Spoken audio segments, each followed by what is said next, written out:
내일 사전투표를 앞두고 대선 후보들이 투표 참여를 독려하고 나섰습니다. 사실상 3자 구도가 뚜렷해졌는데요. 네, 자세한 내용 박상규 정치평론가, 최창렬 용의대 특임 교수와 함께 이야기 나눠보겠습니다. 두 분 어서 오세요. 안녕하십니까. 네, 안녕하십니까. 후보들이 모두 사전투표 첫날에 투표를 하겠다고 밝혔습니다. 이재명 후보는 신촌에서 청년들과 함께, 김문수 후보는 이재명 후보 지역구인 인천 계양에서, 그리고 이준석 후보는 지역구 동탄에서 사전투표를 하겠다고 밝혔는데 후보들 사전투표 지역, 교수님부터 어떻게 보셨습니까? 이것도 다 의미가 있는 거겠죠? 글쎄요, 여기 김문수 후보가 이제 이재명 후보 지역구에서 하는 거는 네. 계양이니까 네. 이제 이재명 후보의 지역구에서 표를 얻겠다, 사전 투표를 해서 이제 지지층들에게 이제 사전 투표를 해서 지지를 올려라, 지지를 올려라 이런 의미가 담긴 것 같고, 또 네. 하나가 지금 김문수 후보의 얘기가 좀 바뀌었어요. 처음에 얘기할 때 사전 투표를 폐지하겠다 이런 얘기도 하고 있었어요. 꽤 된 얘기입니다만, 근데 이제 입장이 바뀌었죠.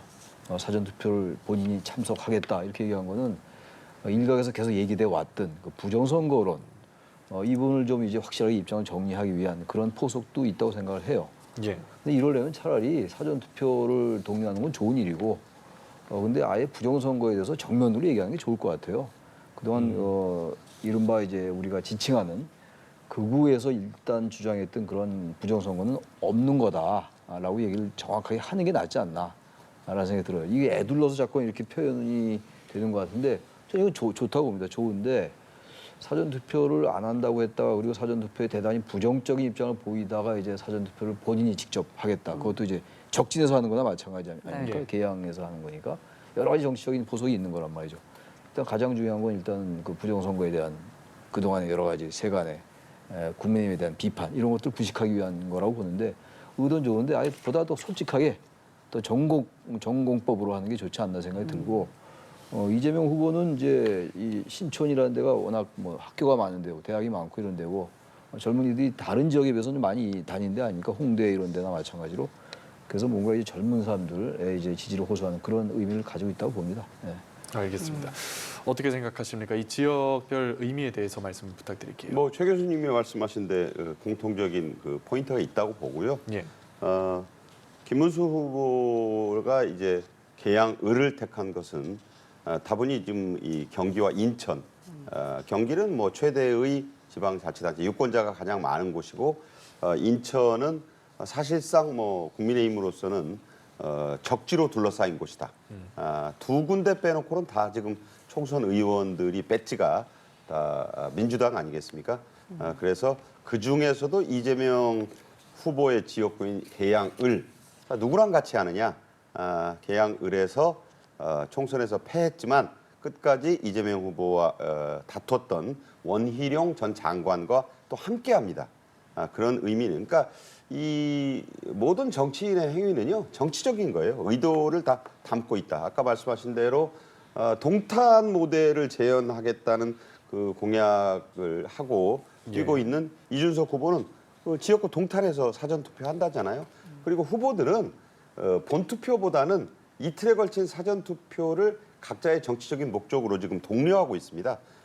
김문수 후보 같은 경우에도 사전투표에 이틀인데 본투표는 하루고, 이게 이제 대부분의 국민의힘 보수 지지자들이 본투표를 하겠다고 하니까 그건 좋은데, 하루에 하는 것보다도 또 부득이한 여러 사정이 있을 수 있으니 예. 사전투표도 그게 뭐 민주당의 전유물이냐, 적극적으로 하셔라, 사정이 되는 분들은 해라, 나도 하지 않느냐.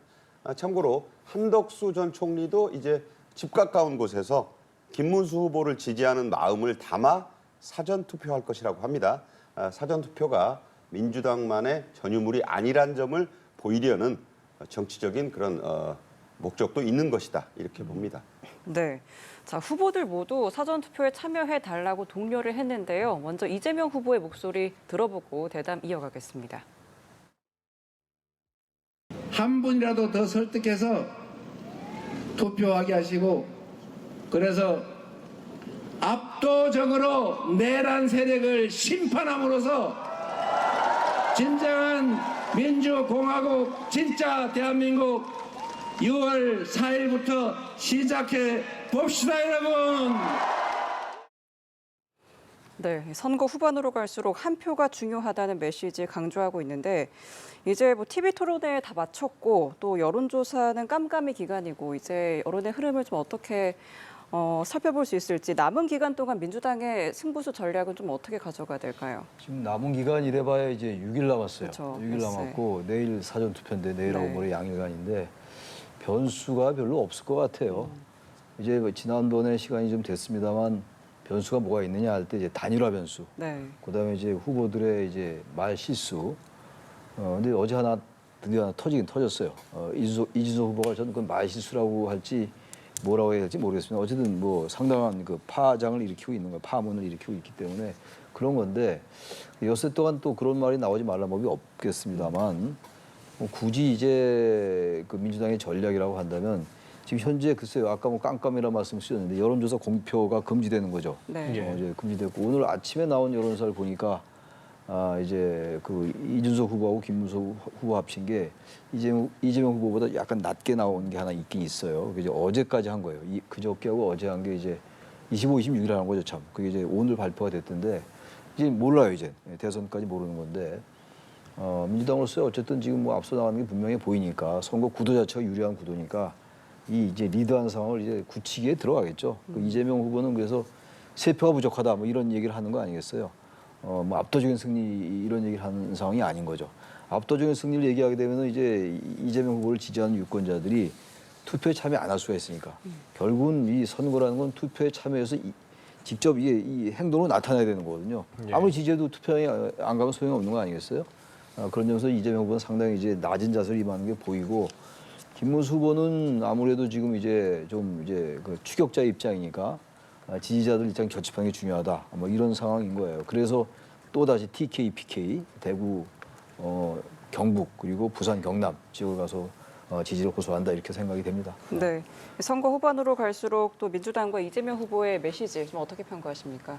뭐 승세를 굳히려고 하는 것 같아요. 뭐 여러 가지 자신감도 표출하고 조금 이따 뭐 얘기가 나올지 모르겠습니다만 어제 그 27일 밤 3차 토론회에서 나온 이준석 후보의 발언이 예. 파장 자체는 작지 않습니다. 네. 다만 이것이 이제 발언자인 이준석 후보에게 악영향을 미칠 것은 제가 보기에는 분명해 보이는데 그 대상으로 추정되는 이재명 후보의 가족, 뭐 인터넷을 통해서 보신 분들이 많겠지만 그 악영향도 만만치 않을 것이다. 저는 그렇게 보거든요.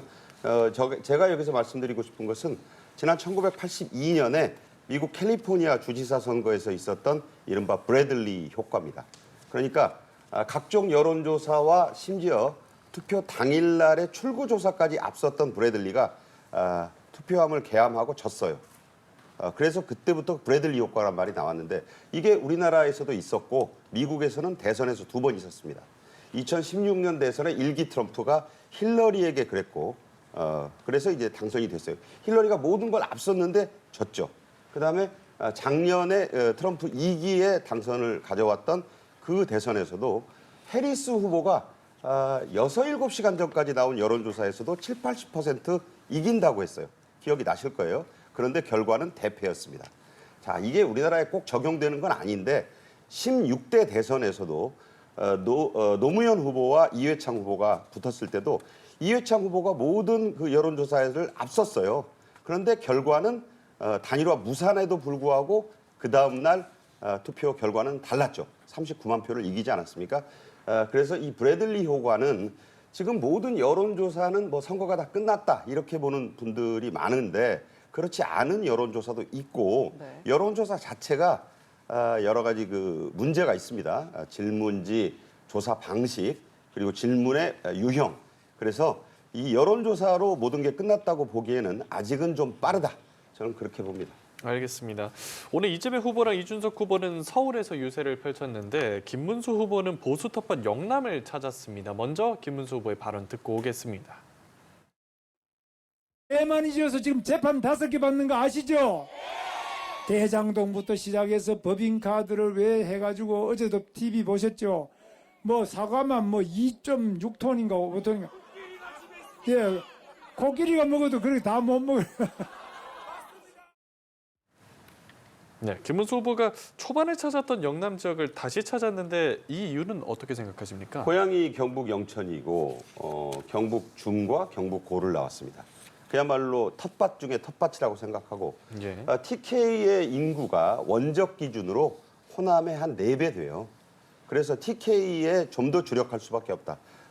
이재명 후보가 지난 대선에서는 이 지역에서 한 20% 초반밖에 못 얻었는데 예. 이번에는 각종 여론조사에서 10% 이상 더 나오니까 당연히 위기감을 지금 느끼고 있을 겁니다. 김문수 후보는 일부 여론조사이긴 하지만 다시 또 그 차이를 좀 벌린다고도 하고 또 박근혜 전 대통령이 그 구미에 있는 박정희 전 대통령 생각 그리고 그 어머니 고 유경수 여사의 생가가 있는 충북 옥천을 하루에 동시에 방문하면서 TK의 어떤 민심에도 변화가 있다는 얘기가 있거든요. 물론 그게 어느 방향일지는 모르지만 그래서 예. 일단 집토끼를 좀 더 강력히 단속을 하자, 표몰이를 하자. 이래서 또다시 대구 경북 지역을 찾은 것이다. 일단은 저는 그렇게 보고 있습니다. 이제 어떤 전략이라 생각하십니까? 지금 이재명 후보가 이제 3표가 부족하다라고 얘기하면서 상당히 이제 겸손한 자세를 유지하고 있는데 네. 아마 내심에서는 아마 50% 과반 획득이 가능하다고 보는 것 같아요. 그런 이제 진단과 분석은 많이 나왔었죠. 근데 그러려면 지금 이 대구 경북 지역을 적어도 30%를 넘어야 된다고요. 근데 예. 지난 대선 때 20대 대선 때 2022년도죠. 윤석열 후보와 싸울 때 이재명 후보가 20%대밖에 못 얻었어요. 20% 초반대. 대구 경북 지역도 그랬고. 그래서 지금 이제 대구 경북 지역에 상당한 공을 들이고 있고 그래서 지금 이제 말씀처럼 이 김문수 후보로서는 이 지금 텃밭 이른바 집토끼라는 얘기를 많이 하죠. 예. 집토끼 표를 잃으면 뭐 어떻게 해볼 도리가 없는 거예요. 뭐 수도권이나 이런 데 아무래도 불리한 상황일 것 같은데 현재로서. 그래서 아무튼 간에 이 대구 경북 지역 그리고 부산 경남 지역 이 영남 지역을 이제 다지겠다. 다지고 난 다음에 집토끼를 이제 단단히 하고 난 다음에 그 다음에 이제 충청이라든지 수도권으로 이제 올라오려 하는 것 같아요. 그러니까 상당한 공을 들이고 있는 게 바로 이제 TK 지역, PK 지역이라 해서 전통적인 국민의힘의 강세 지역이라고 해서 안심할 수 없다. 그런 나름의 전략적 판단이 있는 것 같습니다. 그래서 유경수 전 이제 박정희 전 대통령 부인, 영부인의 그 생가도 방문을 하고 박근혜 전 대통령도 방문하고 이런 게 다 그 일환이 아니겠는가 이렇게 보여집니다. 예.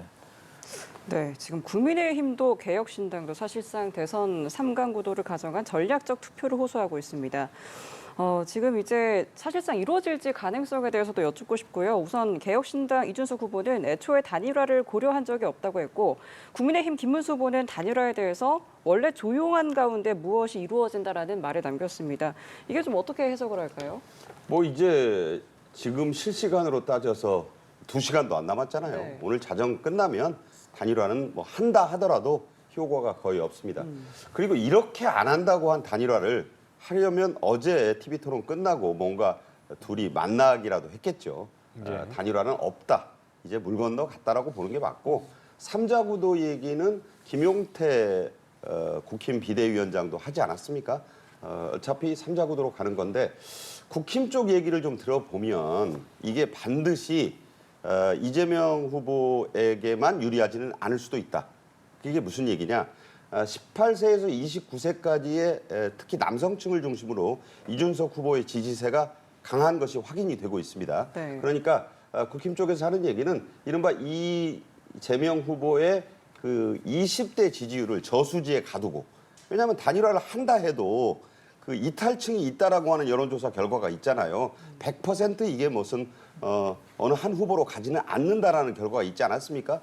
따라서 오히려 3자 구도로 가서 이재명 후보에게 젊은 층의 표가 가는 것을 좀 더 막거나 더 끌어올 수 있는 효과도 기대하면서 물론 사람이 하는 일이기 때문에 오늘 내일 사이에 또 무슨 일이 있을지는 몰라요. 그러나 그 가능성은 거의 제로에 수렴하고 있다. 이미 3자 구도로 가는 대선은 확정이 됐다. 이렇게 봅니다. 네, 정치는 생물이라고 하잖아요. 가능성 0%겠습니까? 뭐 0%죠. 지금 그리고 단일화를 해도 별로 의미도 없어요. 네. 이준석 후보가 어제 그야말로 이제 뭐 도저히 이해하기 어려운 발언을 했기 때문에 국민의힘은 지금 이준석 후보로 단일화 대두 걱정일 것 같아요. 지금 상황이 완전히 바뀌었어요. 네. 제가 아까 그 막판 변수가 뭐 단일화 그리고 뭐 말실수 이런 거라고 그랬는데 아무튼간에 말에서 뭔가 지금 이제 상당히 이제 파장이 지금 뭐 이게 계속 갈 거예요. 선거 때까지. 선거 끝나고 나서도 이준석 후보에게 상당한 저는 그 딜레마가 될 것 같은데 이 상황에서 지금 단일화 얘기하는 것 자체가 의미가 없었어요. 당장 내일 이제 오전 6시부터 이제 사전 투표인데 우리 박상규 평론가 말씀처럼 지금 이 상황에서 단일화 얘기하는 게 앞뒤가 맞질 않아요. 그리고 단일화할 명분도 없어요. 이준석 후보가 계속 했던 게 뭡니까? 내란 세력과는 단일화할 수 없다고 그랬잖아요. 근데 지금 김문수 후보는 끝까지 어제 마지막 토론회에서도 어쨌든 윤석열 전 대통령과의 단절에 대해서 이재명 후보가 질문을 했는데 거기서 아주 애매하게 얘기를 했어요. 그래서 제가 볼 때 이준석 후보로서는 단일화할 명분도 없고 실리도 없고 단일화할 이유가 없죠. 제가 그래서 그렇지 않습니까? 계속 단일화 안 될 것이다라고 얘기했더니 바로 그런 이유였는데 이 뭐 점점 더 이 실리나 명분에서 점점 더 옅어지고 있고 본인 스스로가 지금 상당히 지금 위기에 처해 있는 상황이고 그 어제 발언 때문에 말이죠. 이런 상황이기 때문에 단일화를 거론하는 것 자체가 내일부터 의미가 없다라고 생각합니다. 예, 두 분께서 이제 단일화 가능성을 사실상 0%로 짚어주셨고 말씀하신 것처럼 단일화 외에도 이제 개인적인 지지율에 관심이 높고 이게 당초에 몇 %를 찍을 것인가 이 부분에 대해서 관심이 높았는데 어제 그 발언 때문에 비판의 목소리가 좀 많이 나오고 있거든요. 앞서서도 좀 말씀해 주셨지만 이게 최종적인 지지율이나 혹은 이번 대선 이후까지 어떤 영향을 좀 끼칠 거라고 보십니까? 지금 가는 곳마다 칼이나하고 젓가락 얘기가 많습니다. 그게 무슨 얘기냐? 구글 검색량을 보면요. 예. 어젯밤 8시 40분 이 발언이 있고 난 그 문제의 젓가락 발언이 있고 난 뒤에 구글 그 검색량이 폭증합니다. 그래프를 찾아보시면 이게 무슨 일이 있었길래 이렇게 구글 검색량이 많아지지? 그러면서 관련자들의 이름이 수없이 검색됐습니다. 여기서 뭐 제가 여러 가지 뭐 확정되지 않은 추정을 가지고 특정인의 이름을 거명할 수는 없는데 예. 분명한 것은 여성 아이돌 그룹인 그 에스파의 카리나 씨의 옷 문제도 크게 검색이 되면서 그 2번이 찍힌 빨간색 점퍼를 입고 나와서 속칭 말하는 뭐 이찍이냐 카리나가 뭐 그런 공격이 있었거든요. 근데 이게 참 전혀 사실이 아니에요. 왜냐하면 소속자도 밝혔지만 그 옷의 디자인 자체가 예. 붉은색 바탕에 1번, 2번, 3번 여러 가지 버전이 있어요. 근데 카리나 씨는 그걸 그냥 입은 거에 불과한데 자, 왜 그럼 카리나 씨가 문제가 됐느냐? 이준석 후보가 갑자기 권영국 후보에게 돌출 발언을 질문을 하잖아요. 예. 뭐 다 들으셨지만 좀 머뭇거리면서 이 권영국 후보가 이재명 후보 쪽을 한번 쳐다본 뒤에 그걸 내가 적절한 답변할 수 없는 사안이다. 그렇게 얘기를 하지 않습니까? 그래서 이게 지금 뭐 나중에 이제 이 발언 자체가 워낙 충격적이었기 때문에 예. 이것에 대해서 이 여성단체 또 민주당에서 아주 강력한 비난을 하고 후보 사퇴까지 요구하니까 불편을 느끼신 국민들에게는 사과를 했지만 지나친 공세에는 법적 대응을 하겠다. 이게 무슨 얘기냐? 그 지목된 남성 그러니까 이재명 후보의 가족으로 추정된다는 그 남성이 벌금 500만 원을 선고받은 내용까지 알려지면서 이게 연관이 뭐 있는 거 아니냐. 자꾸 이건 제가 말씀드리지만 확정된 건 아무것도 예. 없어요. 네. 그냥 그런 것인데 이게 그냥 그 검색이 막 되면서 지금 말 자체가 굉장히 커지고 있어서 이게 이제 이준석 후보가 발언자로서 사과도 했지만 상당히 악영향이 우리 최 교수님 말씀대로 있을 것 같지만 어쨌든 이것이 이재명 후보에게도 긍정적인 효과는 아니지 않겠는가. 그래서 이게 자꾸 운이되고 논의되면서 여러 가지 과거의 것들이 소환되고 있어요. 그 여러 가지 무슨 도박 논란, 뭐 불법 그 마사지 업소 논란 등등. 그래서 그분도 억울할 수가 있겠어요. 그런데 알겠습니다. 이 발언이 가져온 파장은 적어도 제가 보기엔 깜깜이 기간에 최대 이슈로 지금 떠오른 것이 아닌가 이렇게 봅니다. 예, 뭐 표현이라든지 조심스럽게 말씀해 주셨는데 카리나 얘기는 여기서 본질이 아닌 것 같고 지금 엉뚱하게 갑자기 카리나 말씀하시는데 다 떠나서 말이죠.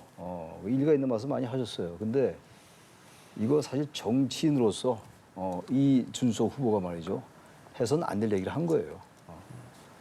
만약에 제가 강의를 하는데 제가 강의 시간에 그런 말 했으면 어떻게 될까요? 우리가 여기서 지금 방송 중에 그런 말 했다고 쳐요. 여기 있을 수 있을까요? 그리고 그 자리는 어떤 자리입니까? 대선 후보가 국민들 상대로 얘기하는 자리예요. 근데 그게 사실이나 여부나 그거 전혀 중요하지 않아요. 전 지읒지읒한 그 말도 입에 올리기 싫어요, 지금. 이런 상황을 대선 후보라는 사람이 얘기했다는 게 과연 그 말을 할 때 국민들이 이걸 어떻게 받아들일까를 생각을 안 했으니까 하지 않았겠어요? 그걸 알면서 했다? 대단히 오만한.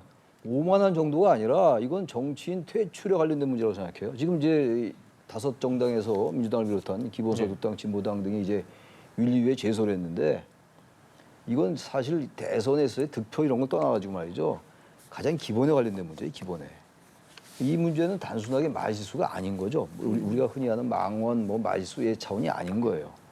흔히 말하는 이제 여성 혐오, 그리고 폭력적인 발언이 그런데 이거를 무슨 사과를 하긴 했는데 심심한 사과를 한다고 했는데 그리고 또 뒤에는 여러 가지 또 이 단서를 달더라고요. 그건 사과가 아니에요, 지금. 이 파장, 이게 지금 어떻게 이 국민들이 생각하는 이건 진보 보수의 문제가 전혀 아닙니다.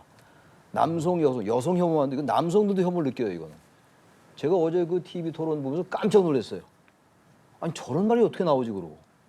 거기에 무슨 이재명 후보의 아들 이런 거 전혀 필요 없는 얘기예요, 지금.